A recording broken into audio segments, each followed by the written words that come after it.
everyone. This is Tony from her Homestead Skills, and another day, another scandal. It hasn't taken too long from, at the same time, I guess, as the report on the inquiry of whether or not the government was justified to invoke the Emergencies Act was released, and there has been a lot of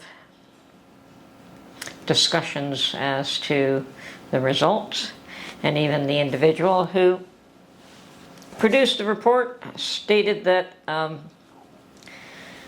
it could easily be argued the opposite of what results he came up with. So that there was actually no need to invoke the act.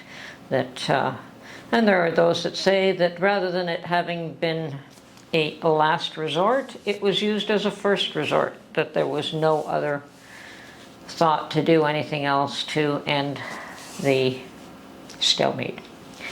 And I know that a lot of us knew that that's the way it would go, but that fight isn't over yet.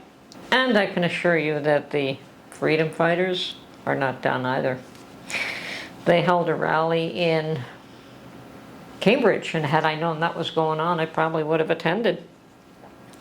And at that rally, guest speaker was a lady by the name of Christine Anderson, who was probably the most outstanding critic of the way that these truckers were treated, and she made no bones of it. This lady is an acting member of the European Parliament, so definitely has a voice and used it.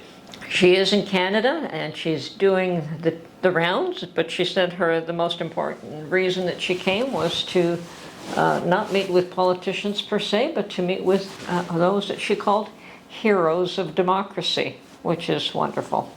It is nice that somebody has given these people a voice where everyone else is trying to shut them down. So, number one. Number two, at the same time as that was going on, apparently, CSIS, which is our Canadian Intelligence Service, has let it be known, there was a whistleblower, has let it be known that China has interfered in Canada's last two elections. Yeah, I think a lot of us knew that anyway, but it has been made public, and rather than being concerned that that was the case, our dear PM is more concerned about finding out who the whistleblower is and plugging that leak. And I guess he's not familiar with the idea that everything can be exposed and everything will be exposed. It's just a matter of time.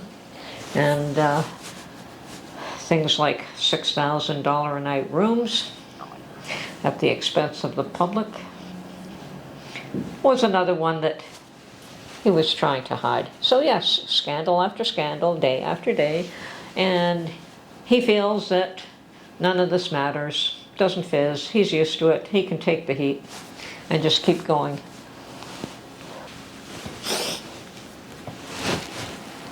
China interfering with Canada's elections, and China interfering probably in other countries' elections as well.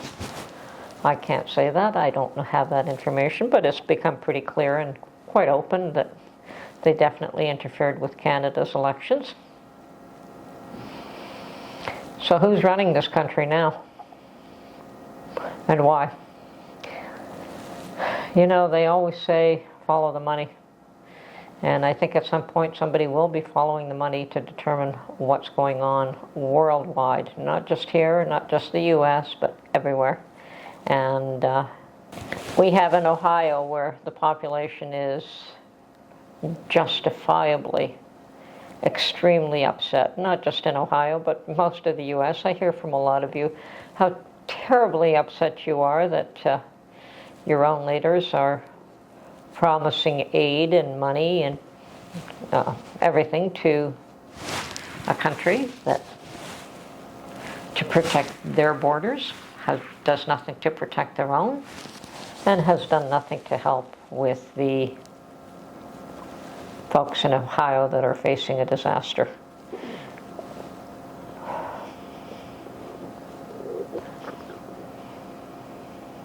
The question is, are they trying to create anger? Are they trying to create resentment? And if so, why? What is the end game? I think it would be, if it's just stupidity,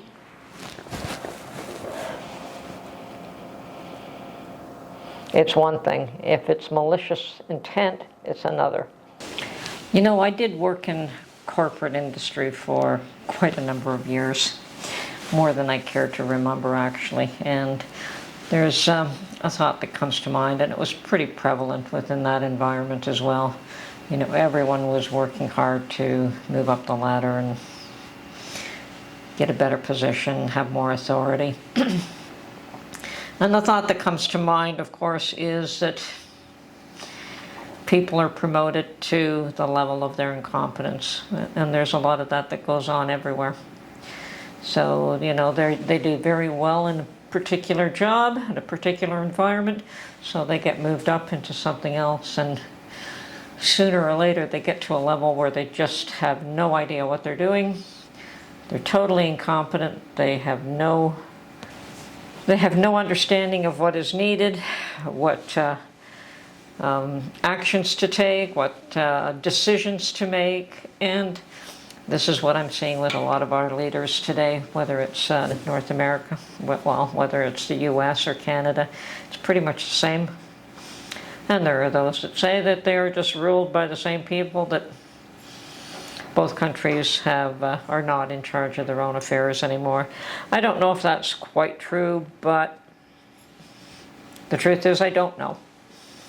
So, but anyway, yeah, our leaders